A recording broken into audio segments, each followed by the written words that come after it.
Assalamualaikum everyone, welcome back to my channel. Today is the sixth part of drug treatment of rheumatoid arthritis. इसमें हम DMARDs discuss कर रहे थे। rheumatoid arthritis एक chronic inflammatory disease है जिसमें joint damage होते हैं, इसलिए सिर्फ पेन को कंट्रोल नहीं करना बल्कि डिजीज़ की प्रोग्रेशन को भी स्लो करना है और ये काम DMARDs करते हैं। DMARDs में लास्ट वीडियो में हम मेथोट्रेक्सेट को डिस्कस कर रहे थे। मेथोट्रेक्सेट का आपने एक पॉइंट याद रखना है that it is rarely used alone. क्यों?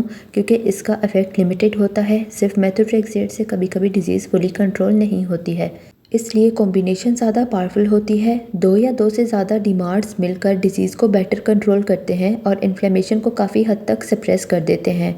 कॉम्बिनेशन में लो डोज यूज़ होती है और इसी वजह से साइड इफ़ेक्ट्स भी कम होते हैं। कॉम्बिनेशन थेरेपी डिजीज़ प्रोग्रेशन को स्लो करती है और जॉइंट डैमेज को ज़्यादा इफेक्टिवली स्टॉप कर देती है। कॉम्बिनेशन में जो ड्रग्स यूज़ होती हैं उनकी एग्जांपल्स हैं। First, methotrexate and leflunomide. Second, methotrexate, sulfasalazine and hydroxychloroquine. And third, methotrexate and biologics. Now let's discuss about another drug which is leflunomide. ये एक प्रोड्रग है और बॉडी के अंदर जाकर ये एक्टिव फॉर्म में कन्वर्ट होती है विच इज़ टेरिफ्लोनामाइड। ये ड्रग मोस्टली तब यूज़ होती है जब मेथोट्रेक्सेट कॉन्ट्रा इंडिकेटेड हो जाए। नाउ इट्स मैकेनिज्म, ये एक एंजाइम को इनहिबिट करती है विच इज़ डाइहाइड्रोऑरोरेट डिहाइड्रोजिनेज। ये एंजाइम पायरिमिडीन सिंथेसिस के लिए इम्पोर्टेंट है और पायरिमिडीन DNA और RNA की सिंथेसिस के लिए चाहिए होता है। जब ये एंजाइम इनहिबिट हो जाता है तो DNA और RNA नहीं बनता और इसके रिजल्ट में T और B सेल्स प्रोलिफरेट नहीं करते हैं, जिसकी वजह से इम्यून रिस्पॉन्स सप्रेस हो जाता है। नाउ इट्स यूजेस, इसका मेन यूज़ रूमेटॉइड आर्थराइटिस में होता है। इसके अदर यूजेस हैं psoriatic arthritis and sometime it is used to treat refractory adult onset Still's disease. इसके side effects hepatotoxicity, bone marrow suppression, diarrhoea और रैश हैं।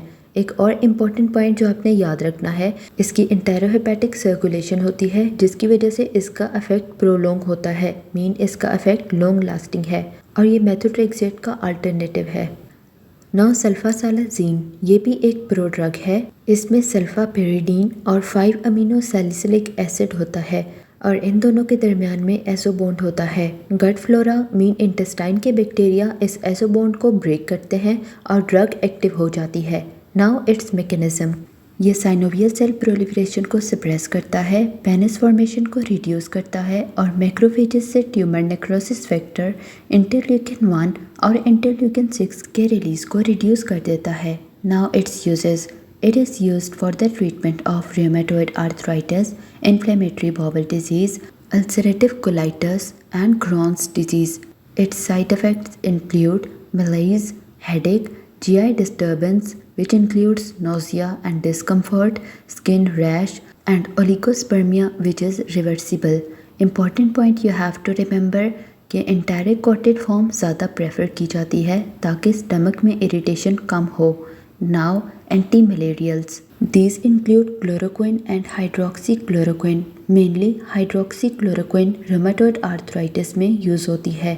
इसका इफेक्ट स्लो होता है और ऑलमोस्ट 3 to 6 months में इसका इफेक्ट अपीयर होता है। नाउ इट्स मैकेनिज्म, इसका मैकेनिज्म फुली क्लियर नहीं है लेकिन ये ट्यूमर नेक्रोसिस फैक्टर को इनहिबिट करता है और मैक्रोफेजेस से इंटरल्यूकिन 1 के रिलीज को भी कम करता है और इस तरह से साइनोवियल सेल प्रोलिफरेशन को सप्रेस करता है, पेनिस फॉर्मेशन को रिड्यूस करता है, जिसके रिजल्ट में जॉइंट डिस्ट्रक्शन स्लो हो जाती है। इसके साइड इफ़ेक्ट्स माइल्ड होते हैं as compare to other DMARDs, इसी वजह से ये प्रेगनेंसी में सेफ है। नाउ इट्स साइड इफ़ेक्ट्स, ये ड्रग मेलानिन रिच टिश्यूज़ में एक्यूमुलेट हो जाती है, इसी वजह से ये रेटिनल टॉक्सिसिटी कॉज करती है और आई डैमेज हो जाती है। स्किन इफ़ेक्ट्स आते हैं और मसल वीकनेस मीन मायोपैथी हो जाती है। इसकी वजह से प्रीमेच्योर ग्रेइंग ऑफ हेयर और GI डिस्टर्बेंस भी होती है। Now let's talk about gold salts. ये ड्रग्स आजकल कम यूज़ होती हैं क्योंकि इनके सिवियर साइड इफ़ेक्ट्स होते हैं। नाउ देयर एग्जांपल्स, इसमें 2 पार एंट्रल और 1 ओरल ड्रग होती है। जो 2 पार एंट्रल ड्रग्स हैं दीज इंक्लूड ओरोथियोमेलेट जो कि इंट्रामस्कुलर दी जाती है एंड ओरोथियोग्लूकोज, इनमें 50% एलिमेंटल कंटेंट ऑफ गोल्ड होता है एंड ओरेनोफिन इज़ ओरल प्रिपरेशन। इसमें 29% एलिमेंटल गोल्ड होता है।